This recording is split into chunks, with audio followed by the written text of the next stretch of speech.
Hi everyone, welcome to the holiday baking class. My name is Eva Badra. I am the chef owner at Eva's Little Kitchen in Bedford, Massachusetts, and I am also currently working on opening a second location in West Concord. Eva's Little Kitchen is a bakery, cafe, and catering company. We make everything in-house from scratch, from laminated doughs, custom cakes, to prepared meals, sandwiches, and so much more. So today we will be making a babka loaf as well as apple cider donut cake, two items that are super popular around the holidays whenever we put them on our menus. We are going to get started with making the brioche dough for our babka loaves. So we're going to use water as a liquid in the brioche. You can use milk if you want, but it makes the dough fattier, and for our purposes in the restaurant, we generally like to use water because it's cheaper, but it's also less fatty, so it kind of makes the dough a little bit more versatile for different uses. And we use brioche in many different ways. We use it for our cinnamon rolls. We make like a cream brioche that's got a filling in it. We use it for the babka and, just like loaves of brioche. Brioche is a great enriched dough, meaning that it has eggs and butter in it. And overall, brioche is just an awesome, versatile dough. So if I could have any volunteers, we're gonna get started on blooming our yeast.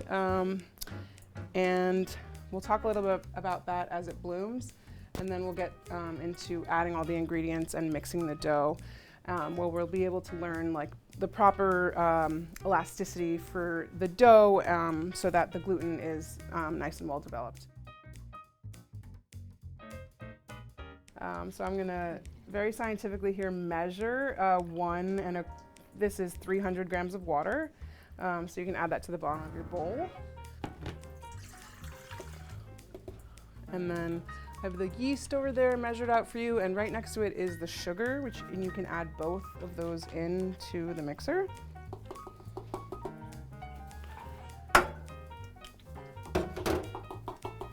So you're really just going to take the whisk and you just want to beat it around a little bit, like that. So you're just trying to incorporate the yeast and the sugar. I gotcha. There you go. So our water here is 110 degrees. You don't want your water to be your liquid that you're blooming your yeast in to be any warmer than that, because it can kill the yeast, which will prevent the dough from rising. And that's always pretty terrible. Well, so we're just mixing it with the whisk just to get the yeast and the sugar and the water all mixed together. But we're just going to actually leave it now. We were doing it by hand because we're not going to be mixing the dough with this. We're going to be mixing the dough with the dough hook, but I don't know. I just do it like that. I'm not sure why. So this is instant dry yeast. Yeah, dry yeast, active dry yeast. But the specific brand that we use at the bakery is SAF Gold yeast, which is like the best yeast on the market. I don't know how available it is in like grocery stores and stuff, but it's a really great yeast for all of our products. But yeah, there are a bunch of different types of yeast. Like there's active yeast that bloom a lot faster. But the type of yeast we use works best with doughs that have a higher like sugar content, because yeast eats sugar, and that's what it like blooms off of. So having a yeast that's able to counteract as much sugar as the doughs have is always beneficial. But the yeast now is still just kind of watery and hasn't really started blooming yet, so it will eventually start kind of looking more alive, and it'll gain more volume over time. So we're just going to let that hang out for a little bit as it blooms, and we'll come back to the mixing process here. You can take your seat now as we wait for the yeast to bloom. Great job. I mean, so you have to bloom the yeast to make it, come to life, but you also want to check that your yeast is alive, because if your yeast has been like sitting in your fridge or your freezer, then it could die. It can die over time, and that is not what you want when you're making bread with it, because it would be sad. How can you tell? Does it start to bubble? Yeah, so the yeast really does start to look alive, and especially since we mixed it with sugar, so it's eating that sugar and it's starting to really come to life. Yeah, so yeast not working well in product can just makes it like gummy. It just doesn't get that fluffy airiness to it. But you can kind of see that it's like bubbling on top. It's like getting, see how it's like thicker? It has a little bit more texture, yeah. So now we're ready to go now with adding the rest of our ingredients. And we're gonna mix our dough with a dough hook. All right, so I'm gonna have you guys pour in your flour into the... All of it? All of it, yep. Yeah, there you go. So I'm gonna have you guys crank the arm up, and then you can get it started on like just 2, I would put it on 2 just to start mixing. So you want to add your eggs in as the dough is like starting to come together. It looks scary, but it will come together. Okay, so now we're gonna turn the speed up by 1.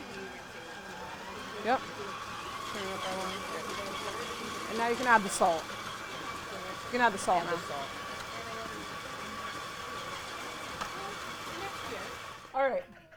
Now that the dough is it's like all together, but it's pretty, scraggly looking, but it is all together. We have all the ingredients all together in one. So we're going to start adding our butter, 1 tablespoon at a time, 1 chunk at a time. And then you'll add another chunk when the first one has already been incorporated. So you kind of got to watch the dough, how it's going. This is room temperature? That is room temperature butter, yep. Okay. If it's cold, it won't mix into the dough. So you want to see chunks of butter in something when you want the flakiness from it. See, it's coming together. I think this is about it's like a half pound of butter. All right, so now most of our butter is incorporated, okay? So our dough is like starting to come together. It actually is not looking too bad, but it's not looking great. So just, it needs to be, it's getting there, but it's not where we want it. It's a little bit straggly and it's not passing the window pane test. The window pane, what you're looking for is gluten development. So when the gluten is developed enough, you should be able to make sort of like a clear looking window to look through, and that's not what this is. Yep, so we're just gonna keep mixing it. I'm holding onto the mixer for dear life.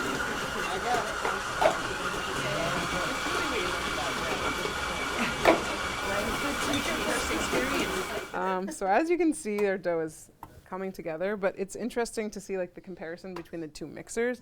This is a much older mixer that's been through a lot. This is brand new to replace that one. So Linda's dough is coming together, I think, a little bit faster, but let's see how this one's doing on the right. So this is looking pretty good. And it's not that it's not going to tear. It will tear eventually because it is dough, but you just want to make sure that you're able to stretch it thin enough so that you can start to see that pane. I want to take this just a little bit more, but it's looking really nice and soft and glossy. So if you don't do it long enough at home, it's just going to need longer to proof. And it may not necessarily rise as much. It might not be as fluffy. Because you really want the gluten to develop so that it can rise. So our dough is good here. We're going to let it do its first proof. You just want to cover it and let it rest at room temperature. And then once it's been on the counter for size, this will probably more than double in size by the time we chuck it on again because of the yeast. It's kind of just the way you you just kind of want to gently sort of check it. How's that? Yeah, there you go. Do you Yeah, ever you put guys- it in the oven to, like with the oven off? No, because I just do it at room temperature. It'll double, and then we're just gonna beat it down and put it in the fridge to rest for like 4 hours at least, if not overnight. All right. So next, I'm gonna need a couple more volunteers because we're actually going to use these doughs from a prior batch to roll out and actually fold and braid an actual babka loaf. I mean, we don't have to wait 4 hours. Don't have to wait 4 hours. It magically is chilled. So you don't want to add too much flour to your counter because you just don't want to add, you don't want to add too much more flour to your dough because it wasn't meant to be like that. So who wants to do some rolling? In all honesty, this is my parents' rolling pin.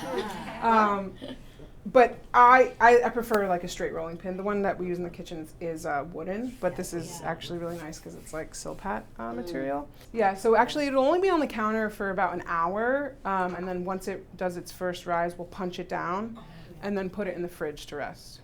For how long? Up 4 hours up to 24 hours. All right, so we're looking for a rectangular shape here for our babka loaf. What's the origin of the babka? That's a great question. I don't really know the answer to that. I know that it's traditionally a Jewish pastry, but I don't know exactly like where it stems from. Polish. Yeah, I would reference any recipe that you're using for the size, but this is like around 12 by 18. I found that works generally best. And this is about 600 grams of brioche. Brioche is a type of enriched dough. Okay. So that's how we refer to it. An enriched dough means that it has like fat and egg added to it. Okay. And is there a thickness, or it's just the size? Just the dimensions, yeah. But you do want it to be like an even thickness around. Could you use this dough for anything else other than brioche? Well, so this is brioche dough. So you can turn brioche into several things like hot dog buns, hamburger buns, cinnamon rolls, sandwich bread. It makes all sorts of good stuff. All right. How do you make sandwich bread? You just put it in a loaf pan. Really? Yeah. That's it? Yeah. This is actually really good sandwich bread. That looks good. Does it feel like even around? All right. So I had extra filling, so the plan was to make the filling tonight, but there's so much of it that we don't need to do that. So this filling is dark chocolate, cocoa powder, confectioner sugar, salt, and that's it. And butter, obviously. So it's pretty much like a ganache with some sugar. Yeah, we'll eat this close of the top. So you wanna spread it, but you wanna leave about an inch border around the edges. This is called an offset spatula. This is a large one. They're incredible. One of my favorite tools. I have a lot of those though. And if I need more, I just add it? Yeah. Or this is the amount you... We can always add more. You can never have too much chocolate. You can definitely have too little, but you can use, any dark chocolate that you like. The one that we use is Guitard. It comes in chips. Chips, okay. But then we take them and we kind of crush them. That's what we use in our chocolate chip cookies. Or it's one of the chocolates we use in our chocolate chip cookies. I love those chocolate chip cookies. Yep. I like this lady. I was just going to ask you, Right, is it's ganache fantastic. cake too, or that's a different? So that's a different. Yeah, This is specifically a babka filling. It's got confectioner sugar in it. But a ganache that you want to put on a cake is just straight up like chocolate and cream, which you can then whip actually. So the finished product of the babka looks something like this. And basically what we do is we roll a log of the dough and then split it in the middle and then braid it and put it in the pan. All right, so we're gonna start the short way. Yep. And you wanna do it like as tight as you can. So yeah, just like tightly roll it. Yeah, I kind of like to take my hands and like pull back a little bit. And I like to do that so then when you get to the end, you can seal it a little bit better. Yeah, I'm looking at it. So if you wanted to do, like, cut pieces, Yeah. can you do that? Yeah, And we used make to a sell those. babka Roll. Yeah. roll, like a little, Yeah. you know, little handheld thing? Yeah, remember we used to sell those? I think so, Yeah. yeah. Like a single serving. Yeah, so it's kind of funny like how products get like, you know, made up in the bakery. But it was actually one of the first years that that looks great. Ooh, that looks good. One of the first years we were open, we did babka loaves for Hanukkah, and then one of the pastry cooks said, like, why don't I just cut it into rolls? So then we just started selling babka rolls, and they were very, very popular. All right, so we're gonna cut off just a little bit at the end, because there's no chocolate in there. So in order to get this shape like this, we're going to cut just a straight line right down the middle. And you'll see sort of, you can watch me do it. So you want to use a serrated knife with this. Wow, so pretty. So you can see that like the chocolate now is exposed like that. So you want to take the two ends and sort of like mush them together. And then from here, it's just a few twists. No, it's not even a braid, no. That's not that hard. No, it's not, yeah. And I like to kind of like pinch and twist the ends so that it will hold its shape. And then we'll just go right into a pan. You don't have to do butter the pan or anything No, like that? not these specifically because they're nonstick, and there's also so much butter in it already. Yeah. True. And you can like saw through it since it's a serrated knife. You can rotate your board. Sorry. Cut that part out of Is that enough? Can you even see it? Yeah, I would take just a slightly more off.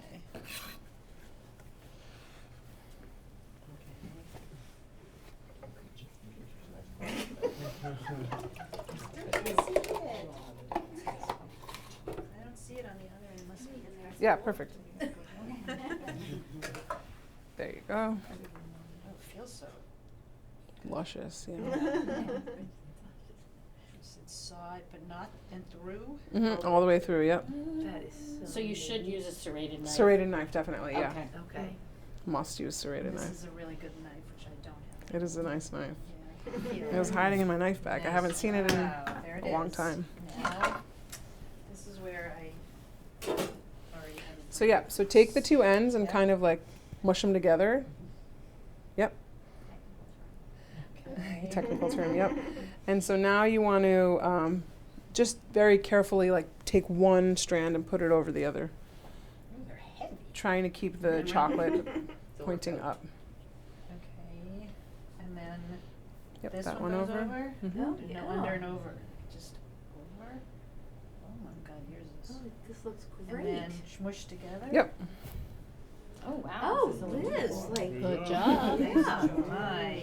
Wait a minute, it's not Yeah. connecting. So now you can kind of take it and like baby it a little bit, like baby it a little bit. Like a baby's bottom.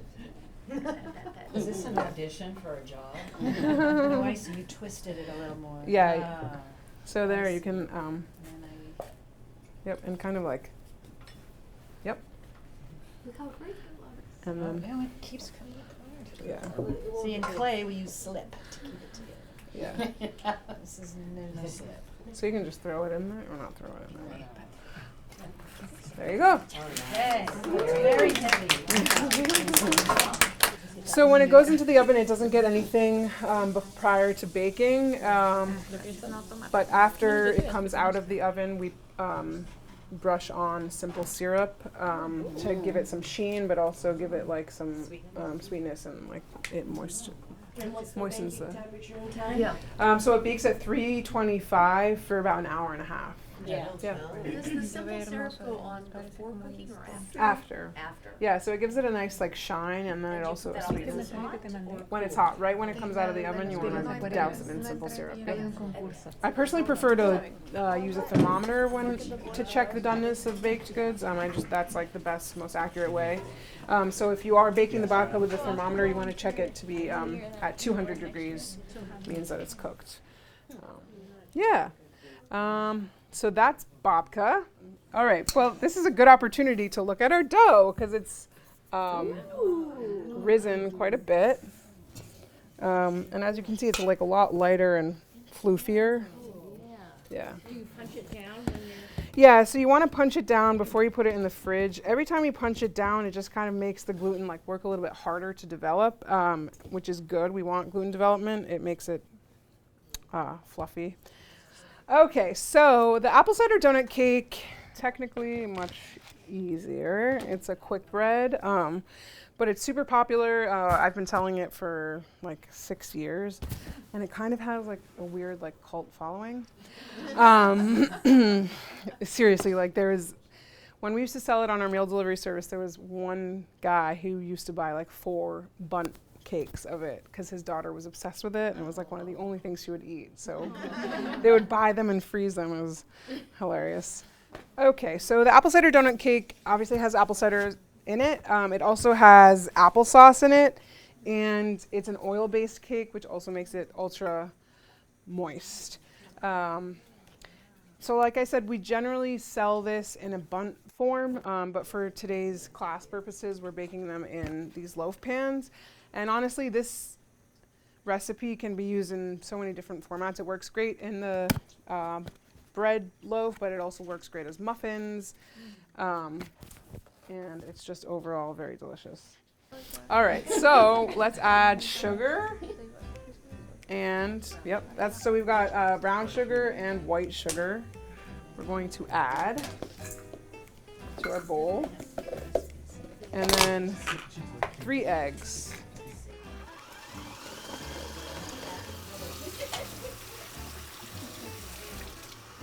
All right, so if you can see, we just beat the eggs and that's yours. The egg and the sugars together. They kind of make this nice sort of like creamy mixture.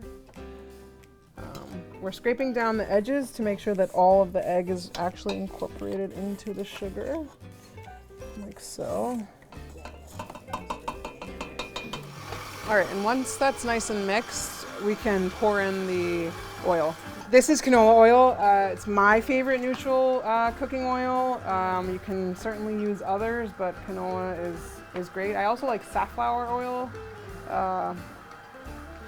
You just want to add that in, any sort of neutral oil. So now we're going to add in our flour, and in this little cup that I measured out, we've got cinnamon, nutmeg, salt. All right, so I would put this in there, and then kind of, I think it's about 2 cups, yeah. That was, I think a cup of oil, yeah. Yeah, scales are fantastic. Highly recommend you have one if you want to continue baking, because it's really the best way to get the most accurate results. Add your flour and then turn it on. So turn it on low, like just stir, yep, until it starts to get incorporated. And you're gonna go in pretty quickly with your applesauce. So the applesauce, this is unsweetened applesauce. It really contributes a lot of flavor, but also like moisture to the cake. So mix it in for a little bit, and I'm gonna stop mine and scrape down the sides of the bowl because I have some flour on the sides. So one of the most important things to do while baking is always make scraping down the sides of the bowl like pretty constantly, so that you're really getting all the ingredients in there. Then you can start slowly adding in your apple cider. Just not too fast because you don't want it to splash up at you. This this is really mimics like an apple cider donut, you know, that you get like at the farm stand. How's it looking? Yeah, we're good here. So that is our batter. I don't know, now you guys are having me think I forgot to put something in, but no, it is normally this liquidy, yeah. From here you can, the recipe that you guys will get is enough batter for a bundt cake or a few loaf pans. These get put into your tins, whatever vessel you're using. I think the loaves that you guys got are like 500 grams, if I'm not mistaken. I'm just gonna estimate here. And you wouldn't have to butter, and I know those are non-stick but regular. I mean, listen, a spray of Pam never hurt anyone, you know. Yeah, that's my motto. Yeah. There it is. Yeah, that's definitely it. I love Pam. I do. Pam is great. And yeah, so I mean, Pam never hurts, you know. I'll prefer Pam to like actual butter. I just find that like butter is a little like too cumbersome. I mean, and you know, in the restaurants, like we can't be buttering everything. That was just like take way too long. So basically, all we're gonna do is take your melted butter. You just want to brush it with butter. So if this is a bundt, imagine like this is a bundt cake. You want to brush like all the sides. You want to brush the middle, the top, and then really just like get the cinnamon sugar on there. And that is your apple cider donut cake. Wow. Yeah.